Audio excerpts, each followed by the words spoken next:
Hare Krishna. Welcome back to this here Bhagavad Gita live stream. We are on episode 80. Today we're doing chapter 10, verses 19 through 23. It's 5 verses.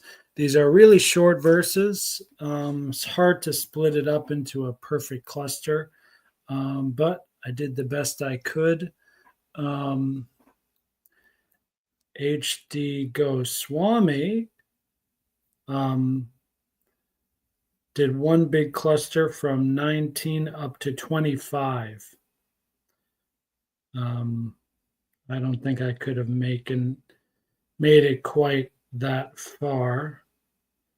And next time we're probably going to do 24 through 26. And maybe our cluster will get more and more different from how H.D. Goswami has done the paragraph marks in his book here. So please join me or not in glorifying and invoking the Supreme Word that comes from the Supreme Lord. Om Namo Bhagavate Vasudevaya.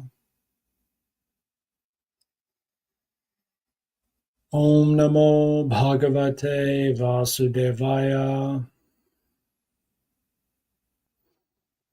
Om Namo Bhagavate Vasudevaya. Om Jnanatimirandasya Jnananjana Salakaya Chakshur Unmilitam Yena Tasmai Shri Gurave Namaha. Very well. Oh, first let's read all the verses in a row with no purports, as literally translated by my Diksha Guru, Hridayananda Maharaj, aka Srila Acharyadev, aka H.D. Goswami, as he's known on the internet. I like to use the internet term. I don't know why. It's just standard and universal. I'm a universalist, so that's that. Which is a little impersonal, to be honest, but it works. I mean, I travel all over the world, so I guess that's one of the main reasons. Anyway, here we go. Chapter 10, verses 19 through 23. The Lord said, "Listen, I shall indeed recite my vast powers, best of Kurus, the main ones, for there is no end to my expansion. I am the soul, Gudakesha, present in every being's heart. In fact, I am the beginning, middle, and end of beings. Of Adityas, I am Vishnu. Among luminaries, the radiant sun. Of Maruts, I am Marichi. Among lunar mansions, the moon. Of Vedas, I am Samaveda. Of gods, I am Vasava. Of senses, I am mind. And of beings, I am consciousness. Of Rudras, I am Shankara. Among Yakshas and Rakshas, the Lord of wealth. Of Vasus, I am fire. I am Meru among towering peaks." That's that. So these verses, and they will continue almost until the end of the chapter, pretty much straight through the end of the chapter. I think there's just one or two verses at the end that are a little bit different, but for the most part now, Krishna is really giving it to us. His most prominent and primary glories, or as I call it, magnanimity on display. Verse 19 by Prabhupada. The Blessed Lord said, "Yes, I will tell you of my splendorous manifestations, but only of those which are prominent, O Arjuna, for my opulence is limitless.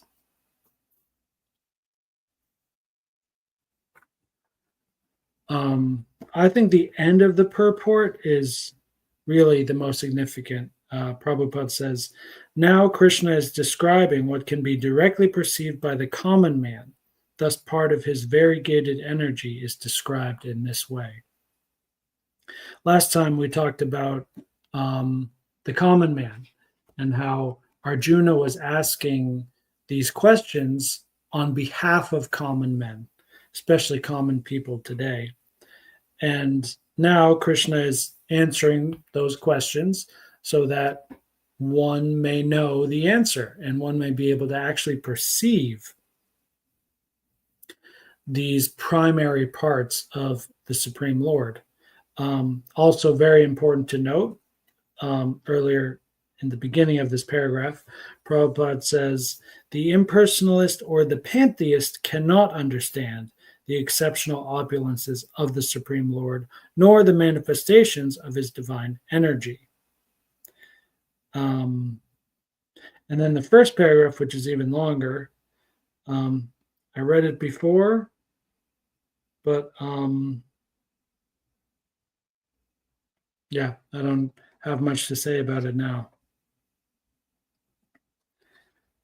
I'm curious about the Amarakosha dictionary that Prabhupada mentions, some kind of Sanskrit dictionary, or maybe a Bhaktivedanta dictionary, where it stated that vibhuti indicates an exceptional opulence.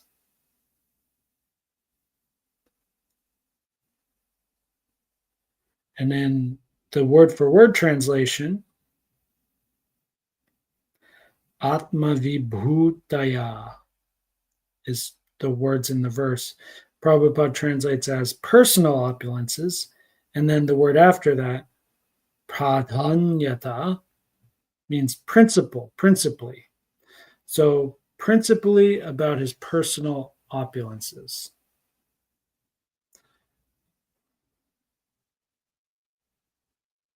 So of his personal opulences, I guess a longer translation might be of Krishna's personal opulences, those that are most exceptional and most primary is what Krishna is telling us here. Very well, let's move on to verse 20. Certainly my favorite of this cluster here. I am the self, O Gudakesha, seated in the hearts of all creatures. I am the beginning, the middle, and the end of all beings. So this is what I would call the Paramatma verse. And I don't think it's the only verse in the Gita where Krishna states explicitly, I am the supersoul. I am seated inside you, and not just inside you, inside your heart. So your body's core, the center of your body, is the heart, and within that center is God. Sthitaha is the Sanskrit word, situated within.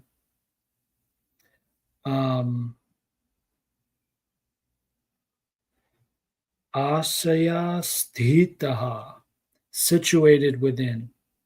That's the literal translation. And then the colloquial translation probably says seated, which is even more personal and perceptible kind of translation there. Going back to our H.D. Goswami translation, he says, present in every being's heart. That's the most impersonal of the three translations, right? So situated within means definitely there, like physically, geographically there, and inside, stressing the inside part. Seated in the heart is really, I think Prabhupada is doing a nod to the Bhagavatam verse where it talks about Atma and Paramatma as two birds sitting on the sitting next to each other on the branch of a tree. I think that's what Prabhupada is doing here by translating it as seated in the hearts of all creatures. But present within the hearts, that's perhaps the most philosophically true thing we could say to translate this verse that cannot be disagreed with. But it's also the most impersonal. It's the most vague, right? So present how? Is the Lord sitting down in our heart next to us? Is he dancing? Is it his energy that's inside us, but not a more personal form? It's just present. He's just present there. His voice is present. It begs so many questions. And Prabhupada gives us, as usual, a more direct and personal, from experience, I would add, translation and understanding of what Krishna is saying as it is.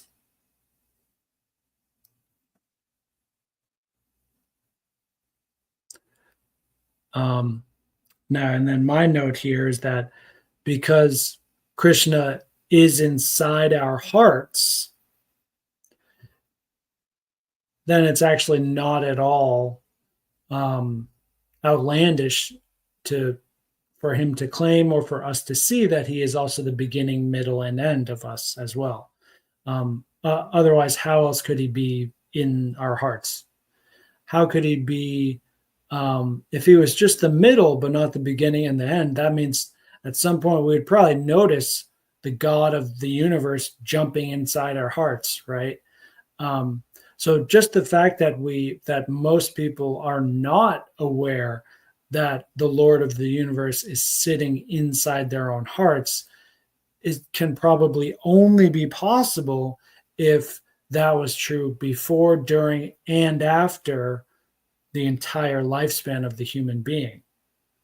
That's why the human is not conscious of it, because God was there first, and we come in and we're just renting these bodies, and then we leave, and there's still God after we leave.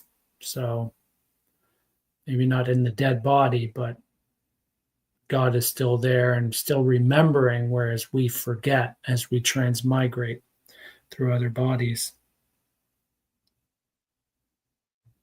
This is the longest purport with 3 paragraphs of this cluster. And I know I read it when I took my notes, but I don't actually have anything to say here about it.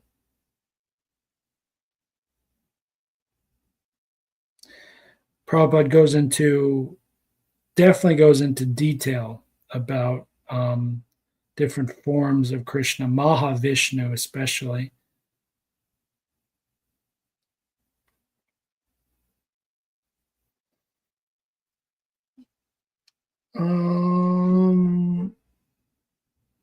But yeah, once again, I really don't have much to comment on here. Interesting word that's used in both translations I read today is Gudakesha, which means one who has conquered the darkness of sleep. And that's how Arjuna is addressed here by Krishna. And Prabhupada says this could indicate, quote, "For those who are sleeping in the darkness of ignorance, it is not possible to understand how the Supreme Godhead manifests himself in the material and spiritual worlds." Thus, this address by Krishna to Arjuna is significant. Because Arjuna is above such darkness, the personality of Godhead agrees to describe his various opulences. Unquote. Very nice.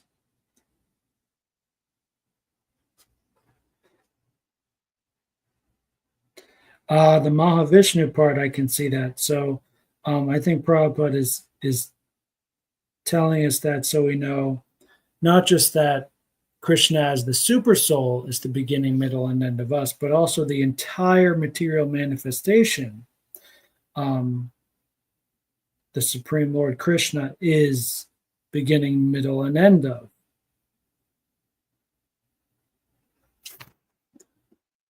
Verse 21.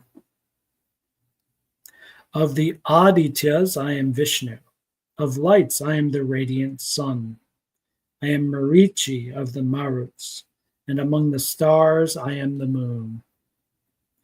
Remember, it's in the literal, in the H.D. Goswami's translation, instead of stars, he said something like sky mansions or something.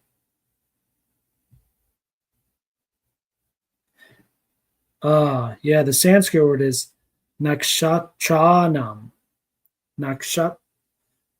Nakshatranam. So that's a very long word, but Prabhupada just translates it as stars.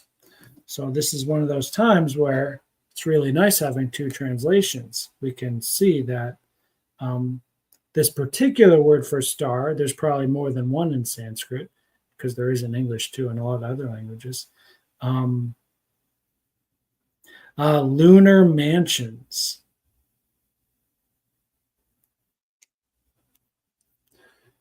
Interesting. That could perhaps be a more literal translation of that word.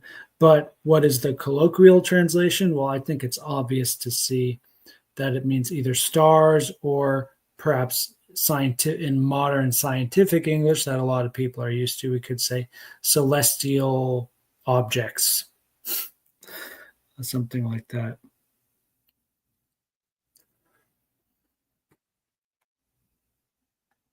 Now, one thing I found interesting reading this is that Krishna claims he is the sun and also the moon. Normally, those are,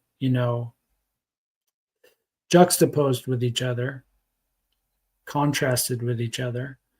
And also interesting that it seems that Krishna is looping together the moon with all the other stars in the sky.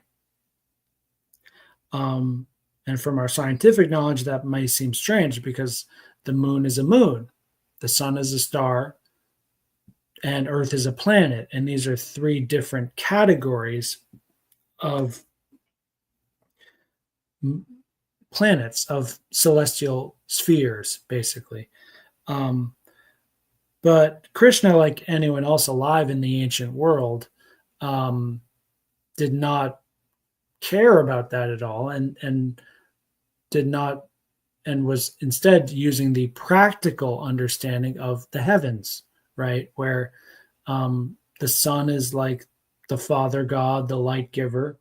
And then at night, that's when we see stars and also the moon. But sometimes we don't see the moon. So the moon is special among the stars. Now,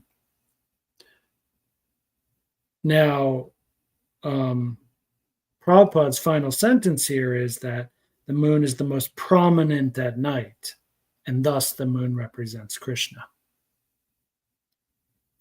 The following purports are really short, so I'm just going to read them, what Prabhupada said here. Quote, there are 12 Adityas, of which Krishna is the principal. And among all the luminaries twinkling in the sky, the sun is the chief. And in the Brahma Samhita, the sun is accepted as the glowing effulgence of the Supreme Lord and is considered to be one of his eyes. Marichi is the controlling deity of the heavenly spaces. Among the stars, the moon is most prominent at night, and thus the moon represents Krishna. Very well. On to verse 22. Of the Vedas, I am the Sama Veda. Of the demigods, I am Indra. Of the senses, I am the mind. And in living beings, I am the living force, knowledge.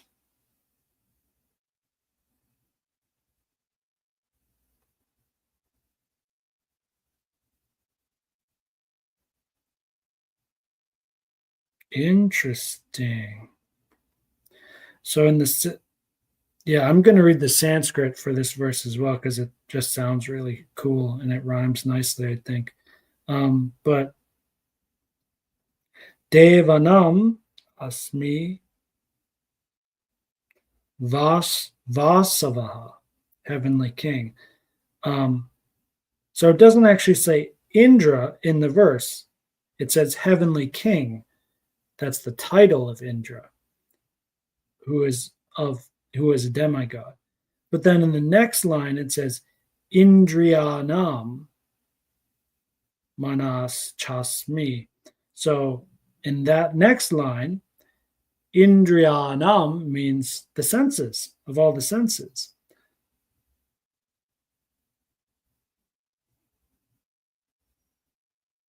I'm the mind.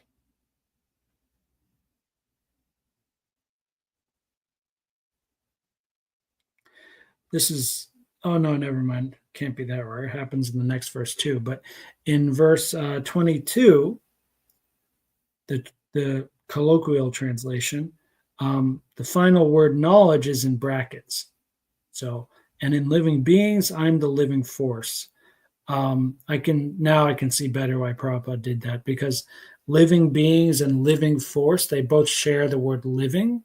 So, and Krishna is obviously hinting to us with all of these things that he is either the essence of that thing or the most prominent exemplary example of that thing. So, um, the living force that makes a living being truly alive, for instance, we could call, that's what Krishna's probably talking about.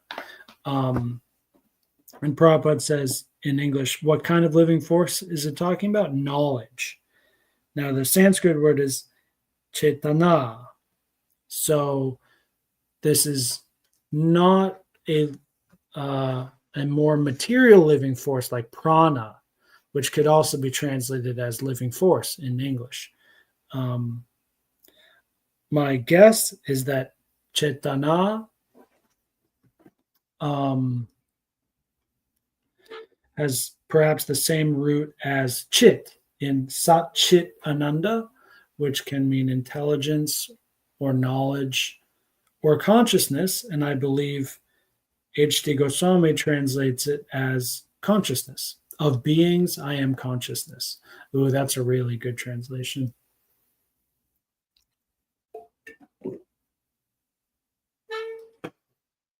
Oh man, I'm so thirsty. So, how can a being exist without consciousness? And how can consciousness exist without a soul? So, that's another really good example of using two translations to get a wider and deeper understanding of what's happening here.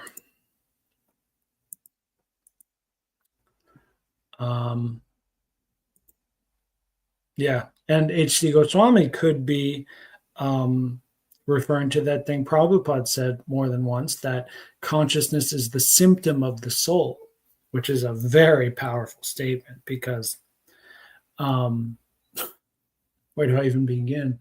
Like, consciousness is some people these days are so asleep they don't even know what consciousness is, or that it's 99% of everything they are and do. But that's true for all of us, for whether we like it or not. Consciousness is like this ongoing. Without consciousness, what are we? We must admit we're dead, or we're useless, or we're not human, or something like that, right? But from the perspective of the eternal soul, consciousness is just a symptom. In the same way that when your physical body has a disease and there's a symptom that shows you the disease, that symptom is just a tiny little sign. And if you cure that disease, that symptom just vanishes, just goes away, flickers off into the night. Same with this living consciousness that Krishna is referring to for living beings, bhutanam, which means bhutanam, which means created beings. That means, beings in the material world. that have a beginning, middle, and end, that have birth and death, and so on. For these beings, consciousness is everything. That living, temporary consciousness, higher than the ego, higher than the intelligence and mind, is everything to us. But from the perspective of the Atma and the Paramatma, it can be just a symptom. It can be just a tiny little flicker of something that may go away.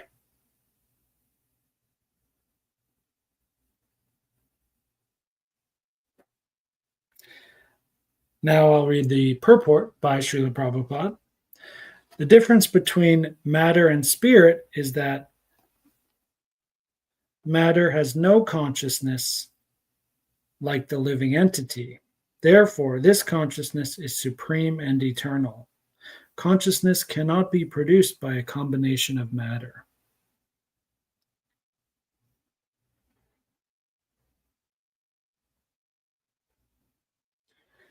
So that seems to kind of go against what I was just saying a little bit, that I was talking about material consciousness.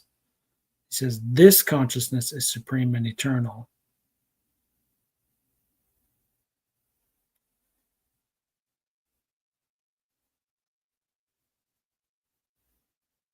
The living entity.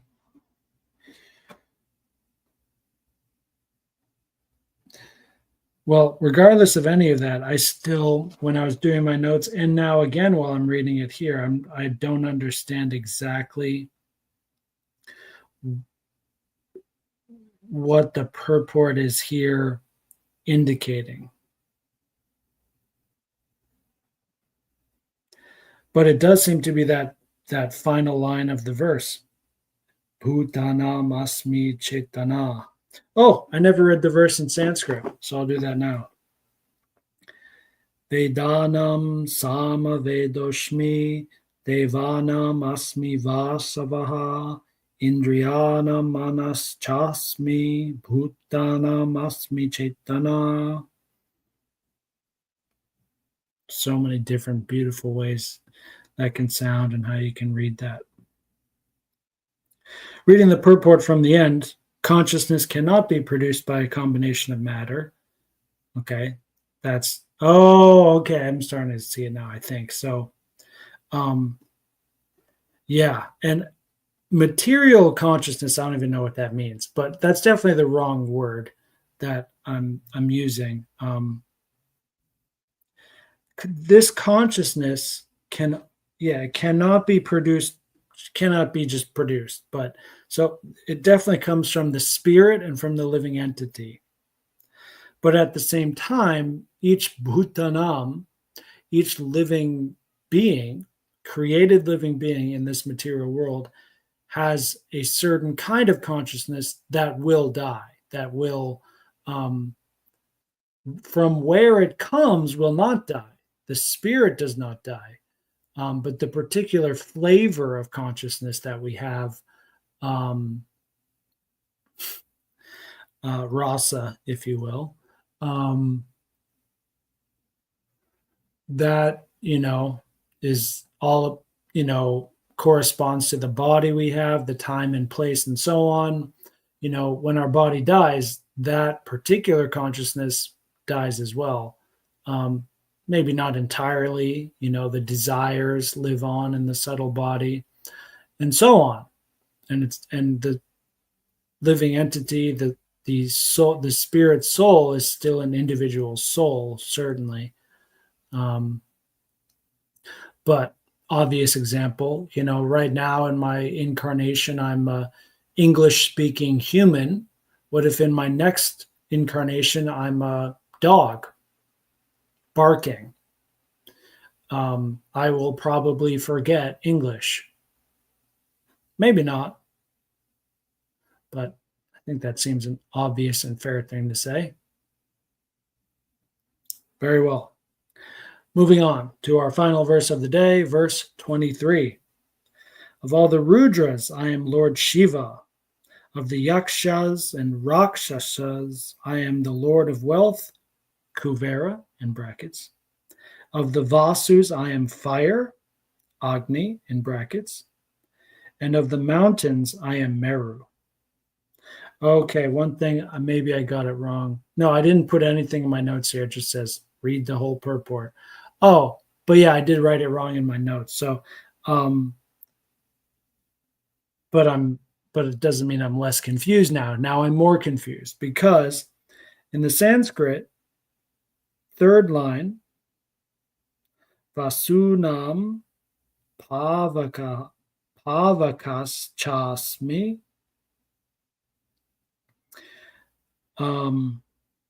Pavaka means fire. I don't know what Vasus means. And anyway, this whatever a Vasu is and whatever fire is, if it's Pavaka fire, Agni fire, whatever, that is not in the purport. Everything else Prabhupada talks about in the purport.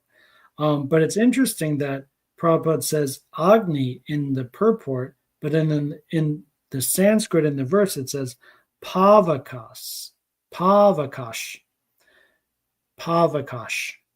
So it could be that